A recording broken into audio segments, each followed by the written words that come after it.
pernah saya bilang, kalau orang males jangan dinasehati, disuruh sabar. Orangnya malas dinasehati, sabar aja mas, nanti kalau sukses ya datang sendiri suksesnya, ya tambah males gitu loh. Kalau orang ambisius, orang kemerungsung, itu baru kamu sabar. Tapi kalau orang malas ya jangan sabar. Oke, jadi salah ngasih formula. Nah itu yang dilihat oleh Afghani. Umat Islam penyakitnya ini loh, awas salah ngasih obat. Kalau mental kayak gini dikasih yang ukhrawi, yang tasawuf, tidak salah tasawufnya, cuma belum waktunya, suntikannya salah. Bukan itu harusnya. Oke, internal. Belum lagi eksternal. Ini musuh kita kuat loh zaman itu ya.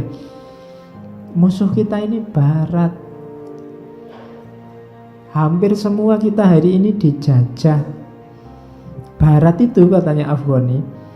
Mereka memang beda-beda kebangsaan, beda keturunan, tapi kalau sudah punya musuh bersama namanya Islam, mereka bisa bersatu, katanya Afghani. Ini yang dibaca Afghani zaman itu, di era ketika dinasti-dinasti Islam hancur satu demi satu. 3 dinasti yang terakhir, Safawiyah di Iran, Mughal di India, sama Turki Utsmani, akhirnya kan pelan-pelan turun terus habis. Terus dijajah habis-habisan kita oleh Barat. Kalau urusan ini Barat kompak. Tidak ada yang teriak-teriak, lo humanisme, lo itu penjajahan, lo melanggar HAM, tidak ada yang begitu. Karena musuhnya sama, Islam. Jadi ada problem eksternal. Orang Barat juga masih mewarisi semangat perang salib, katanya Afghani. Jadi masih merasa bahwa Islam itu musuh yang harus ditaklukkan. Itu tertanam di bawah sadar mereka. Sehingga ya terjadilah penjajahan habis-habisan terhadap dunia timur. Yang ketiga, kita itu oleh Barat dianggap lemah, terbelakang, belum beradab. Kita negara dunia ketiga yang perlu diajari biar beradab. Kita masih dianggap orang-orang primitif. Tradisinya masih tradisi mistik. Perlu maju lagi. Nah, itu Barat memandang kita begitu. Jadi Islam itu lemah. Kenyataannya memang lemah. Islam itu kurang beradab. Bagi orang Barat memang begitu. Oke, cirinya dunia ketiga, kata mereka. Sama mungkin kayak kita melihat peradaban-peradaban tertentu, mungkin yang belum pakai baju, yang itu kan kita anggap mereka belum beradab. Sama, orang Barat menganggap kita juga belum beradab. Sama-sama tidak pakai baju. Kalau itu misalnya teman-teman di Papua, kita nganggapnya oh itu belum beradab. Tapi orang Barat itu kalau di pantai tidak pakai baju, kan tidak ada yang bilang itu belum beradab. Meskipun mereka tidak pakai baju, tapi karena Barat, ya itulah ciri peradaban yang sudah maju. Nah itu beda cara memandang. Itu katanya Afghani, kayak gitu cara berpikirnya Barat. Kemudian ya ada lagi misalnya perang istilah. Kalau orang Barat cinta tanah air disebut nasionalisme. Kalau orang Timur disebut fanatisme. Nah itu perang istilah. Kita juga sering kan semacam ini. Jadi kalau bangsa Timur mundur, yaitu memang fitrahnya begitu. Tapi kalau ada Timur itu maju, itu pengecualian. Ya itu mesti karena didikan Barat. Kalau kita kan sering begitu. Di Indonesia yang bagus-bagus, itu untung loh, itu warisannya Belanda dulu. Nah, yang jelek-jelek dianggap warisan kita. Itu cara berpikir inferior. Sama kayak kalian hari ini, saya sering cerita bagaimana dunia pendidikan hari ini hampir semua mahasiswa mewarisi mental penjajah. Semua ingin jadi PNS. Kalau ada lowongan PNS, yang dicari satu orang yang daftar 5.000 orang. Ini kan sebenarnya dulu yang namanya PNS, pegawai negeri itu kan memang diciptakan oleh Belanda untuk bantu mereka ngurusi administrasi di negara jajahannya. Tapi terus sampai hari ini kalian masih mewarisi mental jajahan itu. Padahal dari PNS itu kan jadi buruh, jadi pegawainya pemerintah. Nah, itu yang mental inferior kita hari ini. Jangankan itu, kadang-kadang kita papasan sama bule aja di Malioboro atau di Bali ya rada mengkeret kan, kamu mundur-mundur. Diajak ngobrol, kenapa kok mundur-mundur? Khawatir diajak ngomong bahasa Inggris. Kadang-kadang begitu, mentalnya inferior. Padahal mungkin ya yang bule kesini itu mungkin levelnya jauh di bawah kalian. Mungkin mereka ya hanya pekerja biasa, tapi kamu lihat kulitnya putih bule, wah mesti. Itu mental inferior. Itu dikeluhkan oleh Afghani sejak awal abad 19. Hari ini kalian masih kayak begitu. Mentalnya inferior. Oke, klub sepak bola aja idolamu ya barat kan, Eropa. Ya. Kalau ditanya klubnya sendiri enggak ada. Kamu mau bilang idolanya PSS itu mungkin sambil diam-diam nggak diupload, pokoknya seneng ya nuai. Tapi kalau idolanya Barcelona, MU, Manchester City, Liverpool, kamu gaya, kamu nggak beli jaketnya segala, beli kaosnya segala dengan bangganya. Itu kadang-kadang mental inferior. Oke, padahal apa sih bedanya sepak bola Indonesia sama Eropa? Paling kan kalau ditandingkan yang satu menang satu kalah, cuma itu aja kan. Lah ya yang lain kan sama aja ya, orangnya sama-sama. Kalau main ya sama 11-nya, sama ada wasitnya, sama ada pelatihnya, podo wae. Ya antara kalahan sama menangan kan gitu aja. Cuma mental inferior ini yang susah. Jangan-jangan ini yang bikin kita gampang kalah. Kalau sudah mau tanding inferior duluan, aduh lawannya kok Eropa, mesti kalah, mesti ngono dhisik. Pemainnya juga begitu. Akhirnya tidak berani tanding. Oke.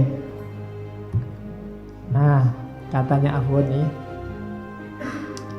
kemunduran yang dialami oleh umat Islam, yang pertama karena mereka meninggalkan ajaran Islam, tadi yang sudah kita rinci. Yang kedua karena pemahaman qada' yang salah, menjadi fatalisme. Yang ketiga keliru memahami hadis. Maka jalan keluarnya adalah ilmu, melenyapkan pengertian yang salah, kemudian kembali kepada Islam yang benar. Maka harus banyak belajar, harus banyak ngaji, biar semua masalah ini terselesaikan. Jadi problem banyak yang di atas tadi, jalan keluar pertama adalah ilmu. Segala masalahmu, coba kamu cek ya, ada problem sosial apa yang ada di dunia Islam Indonesia hari ini, solusi pertamanya hampir selalu adalah ilmu. Maka jangan bosan-bosan nambah wawasan, nambah ilmu. Solusi dari semua persoalan kita ada di ilmu. Oke. Kita mulai dari asumsi-asumsinya sebelum gagasan pembaharuannya. Yang pertama, agama itu hadir bukan untuk membuat kita terpecah-pecah. Jangan sampai kita bilang gara-gara agama kita terpecah-pecah. Justru agama hadir itu untuk menyatukan. Kok bisa jadi pecah-pecah? Katanya Afghani, ada sebabnya. Sebab yang pertama adalah ketika agama dieksploitasi untuk kepentingan-kepentingan kelompok tertentu. Baru dia bisa jadi pencetus perpecahan. Bukan salah agamanya, tapi salah orangnya yang menjadikan agama sebagai alat untuk memenuhi kepentingan mereka. Orang-orang semacam ini, katanya Afghani, kayak orang yang memperdagangkan agama. Jadi para pedagang agama. Dan kita yang konsumennya, kita membeli sesuai lapak-lapak yang kita cocoki. Jadi banyak kotak-kotak tadi, banyak aliran, itu kayak toko-toko kayak di mall itu. Kalau Islam itu ibaratnya mall, di dalamnya kan banyak counter-counter. Nah, kita konsumennya, kita milih counter yang cocok. Katanya Afghani, mereka ini loh para pedagang agama yang hanya mencari keuntungan dari agama untuk kepentingannya sendiri. Ini sumber merosotnya agama dan nilai-nilainya. Seolah-olah mulia, seolah-olah luar biasa berpegang teguh pada agama, tapi ujungnya adalah kepentingannya sendiri. Ini yang mencoreng agama dan melenyapkan fungsi aslinya agama. Agama jadi sumber perpecahan. Dimanapun ada kasus agama kok jadi sumber konflik, pasti ada pedagang agama ini yang jadi awalnya. Orang yang menjadikan agama sebagai alat untuk memenuhi kepentingannya, baik di level kecil maupun level besar. Hidupmu mungkin juga sering begitu, memanfaatkan agama untuk kepentinganmu. Jadi berislam hanya untuk apa? Tujuan-tujuan hidupmu yang simple. Bukti paling konkret apa? Kita tidak pernah belajar serius tentang agama kita.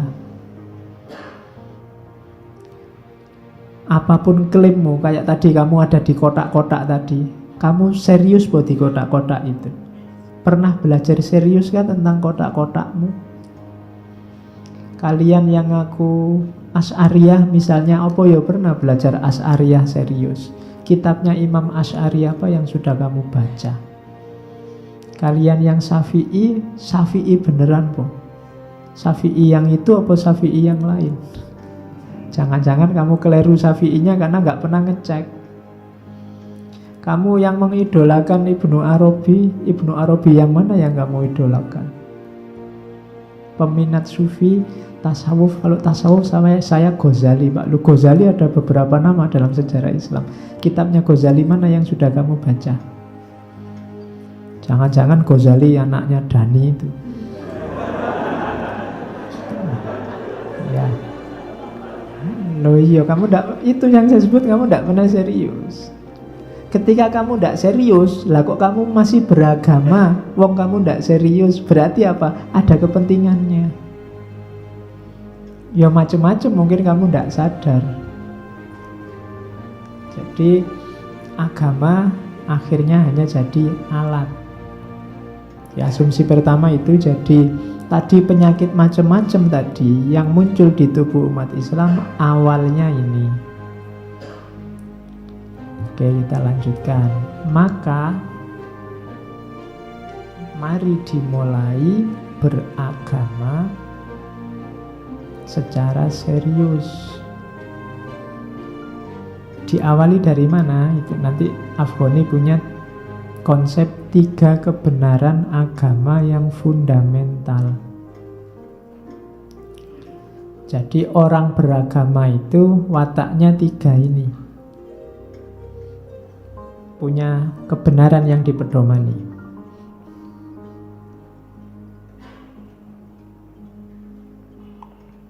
Yang pertama, orang yang beragama itu hidup dalam fondasi spiritual. Jadi orang yang mengutamakan spiritualitas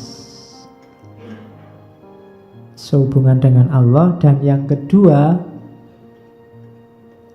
dia bersyukur karena menjadi makhluk yang paling mulia di antara semua makhluknya Allah yang lain. Jadi punya karakter spiritual dan menyadari kemuliaan dirinya sebagai manusia. Kenapa hanya manusia yang oleh Allah dikasih agama, makhluk yang lain tidak? Karena manusia utama dan mulia. Bahkan di antara malaikat. Malaikat itu baik sekali, patuh 100% pada Allah, karena memang dia tidak punya pilihan lain selain itu. Kebisaannya malaikat cuma hanya patuh. Beda sama manusia. Manusia patuh bisa, bangkang bisa. Jadi yang pertama itu. Yang kedua, orang beragama adalah orang yang membawa pada keunggulan dirinya dan kelompoknya. Berarti apa? Orang beragama itu selalu dia lebih baik. Jadi kalau orang yang beriman itu harusnya derajatnya selalu naik. Ya termasuk level kelompoknya. Itu yang saya bilang tadi, tidak usah sibuk dengan kotaknya orang lain. Kotakmu sendiri diperbaiki sebaik mungkin. Itu. Jadi orang yang beriman itu implikasinya selalu kesolehan. Apakah kesolehannya sendiri atau kesolehan kelompoknya. Itu kebenaran agama yang kedua. Orang yang beriman kok tidak mengarah ke kesolehan dirinya atau kesolehan kelompoknya, perlu dicek lagi keimanannya. Yang ketiga, orang yang beragama itu kalau hidup saya bilang tadi serius, tapi dia sadar bahwa dunia ini adalah ladang untuk bersiap-siap di kehidupan yang akan datang. Jadi dunia tidak sekedar mampir minum, tapi dunia ini kayak tempat kita menanam. Panen besarnya nanti di kehidupan yang akan datang. Jadi maka harus serius, jangan santai-santai. Kenapa? Biar besok panen kita sukses. Panen kita adanya di kehidupan yang akan datang. Kalau kita menanamnya santai-santai, ya panennya juga tidak akan sukses. Panennya juga santai hasilnya. Besok di akhirat nanti di sana santai-santai, sambil dipukuli sama malaikat. Ya. Jadi ini 3 kebenaran. Jadi rumusnya adalah kita ini makhluk spiritual yang paling mulia, yang beragama sehingga menghasilkan kesolehan diri dan kesolehan sosial. Dan yang terakhir, yang sungguh-sungguh dalam hidup, karena hidup ini adalah persiapan hidup yang akan datang. Jadikan ini sebagai fondasi hidup kita, katanya Afghani. Karena inilah 3 kebenaran fundamental agama. Terus kalau sudah tadi sukses, masuk ke sini. Jalannya gimana untuk mensukseskan 3 tadi? Ada 3 nilai sosial yang harus ditanamkan tentang agama. Karakter kita yang sukses di sebelumnya, karakter sebelumnya tadi, ada 3 karakter, yaitu kerendahan hati, kejujuran, dan dapat dipercaya. Ini lagi-lagi keywordnya. Kenapa hari ini banyak konflik? Kenapa banyak kegalauan-kegalauanmu berkenaan dengan keberagamaanmu hari ini? Pasti semua masalah tadi akarnya di situ.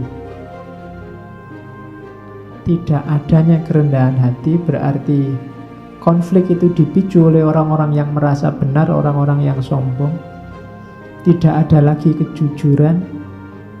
Kejujuran itu berarti apa? Orang tidak mengungkapkan kebenaran apa adanya. Hari ini manifestasinya banyak sekali hoax. Kejujuran hilang. Banyak orang merasa dirinya benar terus nyalah-nyalain orang lain, maki-maki orang lain. Berarti kerendahan hati hilang. Dan yang ketiga, dapat dipercaya. Efek dari 1 dan 2 hari ini, kita tidak lagi mudah percaya bahkan sama saudara kita seagama. Jadi secara sekaligus kita hari ini kehilangan kerendahan hati, kehilangan kejujuran, kehilangan dapat dipercaya. Yo pantes hari ini banyak sekali kegalauan-kegalauan dalam kita beragama. Ternyata masih belum sembuh sejak dibahas oleh Afghani di abad 19 awal. Padahal sekarang sudah abad 21. Hampir 2 abad. Kita masih bulet di sini. Tidak ada kerendahan hati, tidak ada kejujuran, dan kita jadi orang yang tidak dapat dipercaya. Kita susah sekali percaya. Yang kita percaya hanya kelompok kita. Itu pun bukan karena kita percaya beneran, tapi karena kepentingan kita. Galau sekarang kita ya, gara-gara ini. Ya, solusinya bukan apa-apa. Kamu sendiri yang bentuk dirimu semacam ini. Saya tidak tahu, kalau saya ngomong gini mesti bayanganmu orang lain, bukan dirimu sendiri. Kamu selalu nunjuk orang lain. Iya Pak, kelompok sana itu loh Pak, suka bikin hoax. Kelompok sana itu sombong Pak, merasa benar sendiri. Kelompok sana itu suka bohong, tidak dapat dipercaya. Kamu selalu ke sana. Kesini dirimu sendiri ini loh. Kamu sudah rendah hati apa belum? Mong tadi gegeran urusan puisi aja sampai ikut maki-maki segala. Kamu jujur apa enggak? Jujur itu ya termasuk kalau enggak tahu ya ngomong enggak tahu. Baru kalau orang bantah, alah itu cuma copy paste, baru iya saya cuma share. Tapi kalau enggak ada orang ngomong gitu, kamu gayanya kayak milikmu sendiri. Enggak jujur. Dan akhirnya apa? Kalau bolak-balik tidak jujur, orang tidak percaya lagi. Kamu nulis sendiri loh, padahal bukan copy paste, ya orang anggapnya kamu copy paste. Kamu tidak dipercaya lagi. Sekarang berita benar sama berita bohong tidak ada jaraknya. Semuanya sekarang kamu anggap hoax. Kenapa? Selama ini kamu digempur oleh berita bohong yang namanya hoax. Akhirnya semua tidak kamu percaya. Karena banyak hadis palsu, mungkin akhirnya hadis-hadis tidak palsu pun kamu anggap palsu. Kalau ada orang ngomong hadis, kamu dicek dulu itu palsu apa enggak. Akhirnya ngeceknya juga enggak, hadisnya juga ditinggal. Kan sering begitu. Kalau orang ngomong apa terus ngasih dalil hadis, kamu kan alah hadis kan bisa palsu bisa enggak. Kalau ada orang ngomong ayat terus kamu bilang itu kan tafsir. Penafsiran yang berbeda masih ada. Akhirnya tidak ngapa-ngapain kita, isinya nyalah ke terus. Tidak ada yang bisa dipercaya dalam peradaban hari ini. Sesama saudaramu sendiri saling curiga. Maka 3 penopang nilai sosial ini karena hancur, ya pasti saja sendi-sendi kehidupan sosial politik umat Islam ikut hancur. Ini masalah kita, bukan cuma masalahmu dan masalahku. Masalah kita semua. Solusinya apa? Ya kamu jadikan dirimu orang yang rendah hati, jadikan dirimu orang yang jujur, jadikan dirimu orang yang dapat dipercaya. Karena kalau bolak-balik kamu sombong, balik lagi ke rendah hati susah. Kalau kamu biasakan tidak jujur, balik lagi ke jujur susah. Kalau kamu biasakan tidak dapat dipercaya, suka khianat, balik lagi dapat dipercaya susah. Maka mumpung belum, saya tidak tahu mumpung belum itu bahasa baku apa enggak. Itu kan dari bahasa Jawa, mumpung durung. Saya tadi baca skripsinya mahasiswa itu ada, setiap pagi masyarakat pada pergi ke sawah. Ini kalimatnya khas, ini kalau ndak orang Jawa ndak bisa ini kalimat itu. Iya. Itu kan saben esuk wong-wong padha mangkat ning sawah. Nah, itu jadi setiap pagi masyarakat pada pergi. Wong Jawa itu. Nah, ini tadi yang dikritikan, cara memahami takdir. Katanya Afghani, ada kodok, ada kodar. Kalau definisinya Afghani, kodok itu ketetapan Allah sejak zaman ajali, kodar itu ketetapan Allah yang sudah terjadi sekarang. Minggu lalu kita ngomong beda antara sunnatullah dan kudratullah. Di antara kodok itu sunnatullah, kodar itu kudratullah. Jadi ketetapan Allah yang kodok ini kita percaya, yang kodar juga kita percaya. Kita yakin semua sudah diskenario oleh Allah, dan pada akhirnya yang terjadi adalah apa yang ditetapkan Allah. Kenapa dibedakan kodok sama kodar? Karena dimungkinkan yang sudah ditetapkan sejak zaman azali nanti dikodarkan oleh Allah secara berbeda.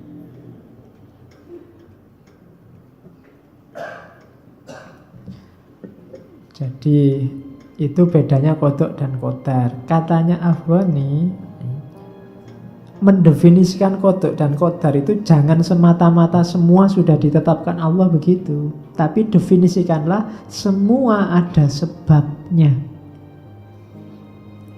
Jadi keliru kita selama ini, takdir itu kita definisikan semua sudah ditentukan oleh Allah, jadi serahkan semua pada Allah, kita tidak usah ngapa-ngapain. Bukan itu.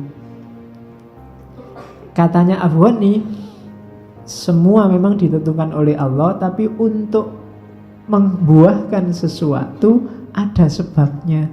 Kalau kamu ingin pinter, belajar ini jadi sebabnya. Jadi yang melahirkan takdir kepinteran itu belajarmu, karena setiap takdir harus ada sebabnya. Seperti itu cara memahami takdir, katanya Afghani.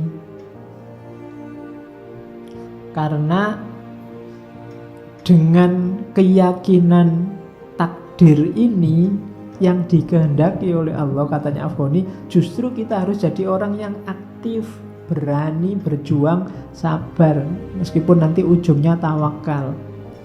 Para ulama zaman dulu dengan memegangi kodok dan kodar ini, mereka jadi aktif, tidak ada yang males. Kita yang agak keliru memahaminya jadi fatalistik. Kalau ingin ketemu kodar yang baik, lakukan sesuatu yang baik, buahnya nanti baik. Tuh. Kalau ingin sehat, makan yang sehat, olahraga, buahnya kesehatan. Rumusnya itu. Jadi segala sesuatu itu ada sebabnya. Oke. Oleh karena itu, kalau versinya Afghani, takdir itu tidak membatasi kebebasan. Apapun yang kamu lakukan ada rumusnya. Kamu bebas milih. Kamu mau milih muslim boleh, mau milih kafir boleh. Kalau kamu milih muslim, takdirmu nanti pada akhirnya masuk surga. Kalau kamu milih kafir, takdirmu masuk neraka. Jadi tidak menghalangi takdir itu.